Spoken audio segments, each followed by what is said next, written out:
Hello students, এই Moumita ma'am. আশা করি তোমরা সকলেই খুব ভালো আছো। Welcome back to our channel.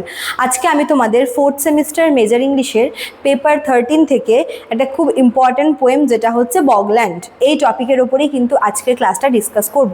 দেখো, তোমাদের এক্সাম 2 তারিখে হওয়ার কথা, সেই মতো কিন্তু যেটুকু টপিক কভার করার কথা সেটুকু করে আমি তোমাদের সাজেশন দিয়ে দিয়েছিলাম। বাট তোমাদের যেহেতু এক্সামটা 17 জুন থেকে শুরু হচ্ছে, তো হাতে কিছুটা সময় পাওয়া গেছে বলেই আমি স্কিপ করে যাওয়া টপিকগুলো কিন্তু ডিসকাস করে দিচ্ছি। ঠিক আছে, তোমাদের যেই টপিকগুলো মনে করো যে আমি ক্লাসে করাতে পারিনি বা যেগুলোর ভিডিওস আমি দিতে পারিনি, তো সেগুলো আমি কয়দিনের মধ্যে যে কটা হয় আর কি করে দেওয়ার চেষ্টা করব। ঠিক আছে, তো আজকের পোয়েমটা হচ্ছে বগল্যান্ড।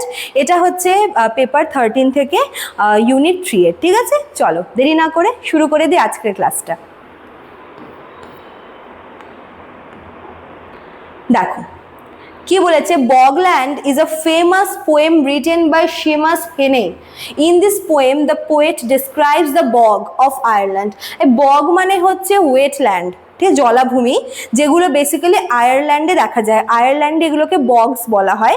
তো ওই বগল্যান্ডকে নিয়েই কিন্তু এই পোয়েমটা দেওয়া আছে। ঠিক আছে, তো এখানে পোয়েট এখানে ওই আয়ারল্যান্ডের সেই জলাভূমি মানে সেই বগসগুলোকে নিয়ে বলেছে, and explains there importance in Irish history and culture. মানে আয়ারল্যান্ডের হিস্ট্রিতে বা আয়ারল্যান্ডের যে কালচার, সেটা জানতে হলে এই বগল্যান্ডগুলোর সিগনিফিকেন্সটা আমাদের জানতে হবে, যেটা পোয়েট আর কি এই পোয়েমটার মাধ্যমে বলেছে। ঠিক আছে, the poem begins by saying that Ireland has no white prairie like America. শুরুতেই কিন্তু একটা কম্প্যারিজন আমরা দেখব, যেখানে আয়ারল্যান্ডের সাথে আমেরিকার কম্পেয়ার করা হয়েছে।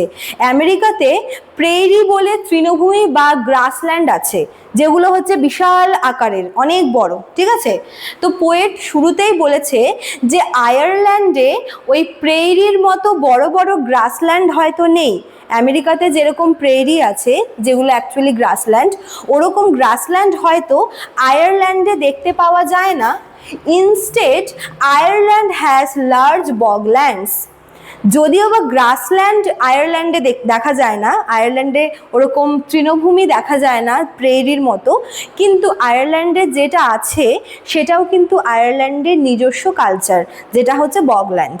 ঠিক আছে, আয়ারল্যান্ডে বিশাল বড় বড় বগল্যান্ডস রয়েছে। These bogs seem endless and stretch far into the distance. এবং এই জলাভূমিগুলো, এই বক্সগুলো কিন্তু বিশাল আকারের, মানে অনেকটা জায়গা জুড়ে।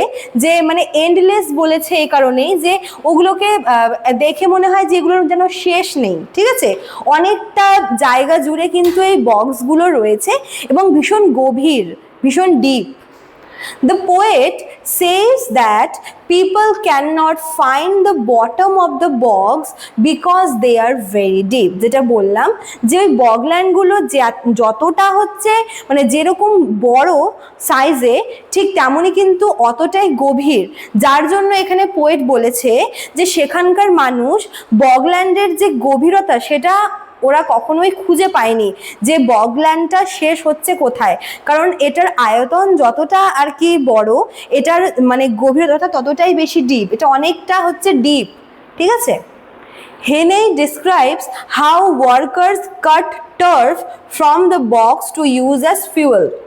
এটাও বলেছে পোয়েট যে ওই যে বগ থেকে হচ্ছে টার্ফ, যেটা এক ধরনের ফিউয়েল, ওগুলো হচ্ছে লোকজন কেটে নিয়ে যায় ফিউয়েল হিসেবে বাড়িতে ইউজ করার জন্য। While digging they often discover old objects buried beneath the ground. তো যখন মানুষজন ওই বক্সগুলো থেকে ওই টার্ফ কেটে কেটে নিয়ে যায়, ওই হচ্ছে ওগুলো নিয়ে ওরা বাড়িতে ফিউয়েলের কাজ করে রান্নাবাড়ি করার জন্য, তো যখন তারা ওই খনন করে তখন তারা হচ্ছে দেখে যে ওই বগল্যান্ডগুলোর ভেতরে অনেক পুরনো জিনিস, যেগুলো হচ্ছে আয়ারল্যান্ডের হিস্ট্রি আর কালচারকে রিপ্রেজেন্ট করে। ঠিক আছে, this objects include ancient tree trunk and the skeleton of the great Irish elk. তো ওই যে ডিসকভার্ড অবজেক্টসগুলোর মধ্যে দু একটা এখানে মেনশন করা আছে, যেগুলো কিন্তু ভীষণ important.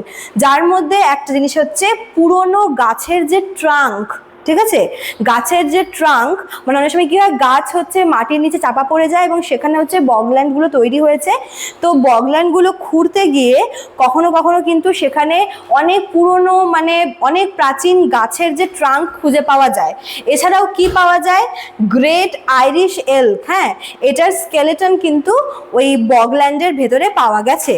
Such discoveries show that the bog preserves the remains of the past. এখানে বগল্যান্ডটাকে একটা প্রিজার্ভারের মতো দেখানো হয়েছে, যেখানে সে বগল্যান্ড কি করছে, সে আয়ারল্যান্ডের যে অতীতটাকে সেখানে প্রিজার্ভ করে আছে। মানে এই যে দেখো এনশিয়েন্ট ট্রি, এনশিয়েন্ট অবজেক্টস, এগুলোকে ওই বগগুলো কি করছে, ওই বগল্যান্ডে ওই জিনিসগুলো প্রিজার্ভড আছে, ঠিক আছে। সো এখানে ওই বগল্যান্ডগুলোকে অ্যাজ এ মিউজিয়াম বা অ্যাজ এ প্রিজার্ভার হিসেবে দেখানো হয়েছে, যে ওগুলো কি করে, ওই বগল্যান্ডগুলো কি করে হচ্ছে প্রিজার্ভ করেছে এনশিয়েন্ট অবজেক্টসগুলোকে, ঠিক আছে। আচ্ছা, The poet sees the bog as a storehouse of Irish history, যেটা বললাম, যেখানে পোয়েট সেই বগগুলোকে স্টোর হাউস হিসেবে রিপ্রেজেন্ট করেছে। কিসের? Store house of Irish history. It keeps memories of ancient Times safe beneath it's surface. কিভাবে মানে আয়ারল্যান্ডের যে প্রাচীন ইতিহাস, এটাকে সুন্দর করে প্রিজার্ভ করে রেখেছে, একদম সুরক্ষিতভাবে প্রিজার্ভ করে রেখেছে, এই জন্য এখানে বগগুলোকে স্টোর হাউস বলা হয়েছে।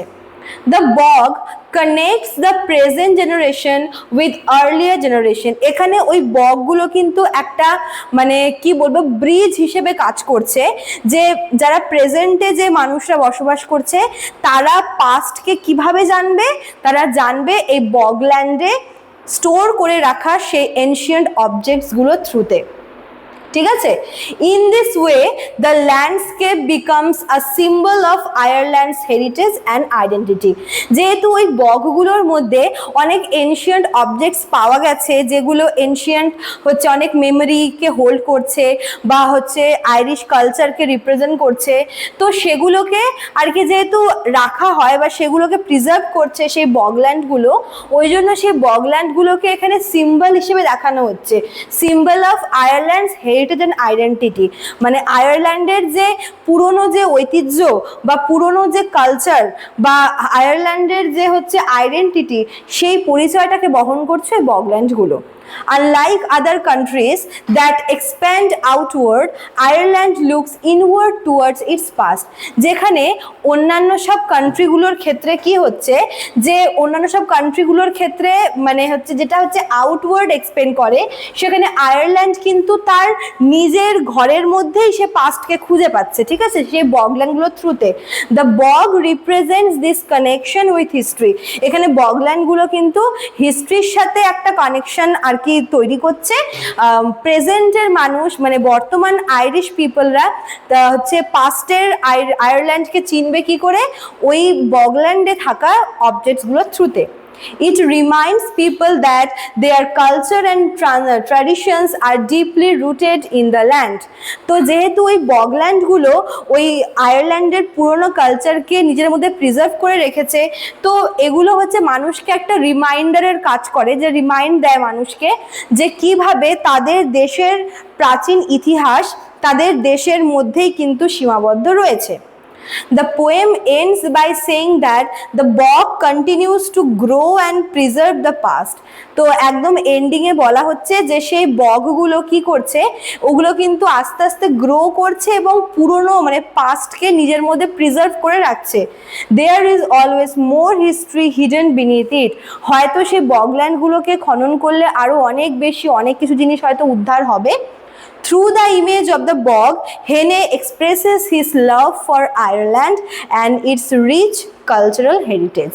তো এই বগগুলো হচ্ছে মানে বগের মাধ্যমে এখানে হেনে কি করেছে, সে হচ্ছে তার নিজের মানে আয়ারল্যান্ডের প্রতি তার যে ভালোবাসা এবং আয়ারল্যান্ডের যে কালচারাল হেরিটেজ সেটাকে কিন্তু সুন্দর করে রিপ্রেজেন্ট করেছে, ঠিক আছে।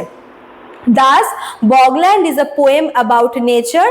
তো এখানে আমরা নেচার দেখতে পাবো, এখানে আমরা হিস্ট্রি দেখতে পাবো, মেমরি দেখতে পাবো, এবং এগুলো এই বগল্যান্ডগুলো কিন্তু আয়ারল্যান্ডের নিজস্ব হিস্ট্রি, ঠিক আছে, নিজস্ব আইডেন্টিটি। পরিচয়, ঠিক আছে? It shows how the land itself can tell the story of a nation. কিভাবে একটা দেশের নিজের মাটি সেই দেশের কথা বলছে, মানে সেই দেশকে জানতে হলে সেই দেশের যে ল্যান্ড, সেই দেশের ল্যান্ড নিজেই সেই দেশ এবং দেশের মানুষের প্রাচীন অতীতকে সবার সামনে রিপ্রেজেন্ট করছে।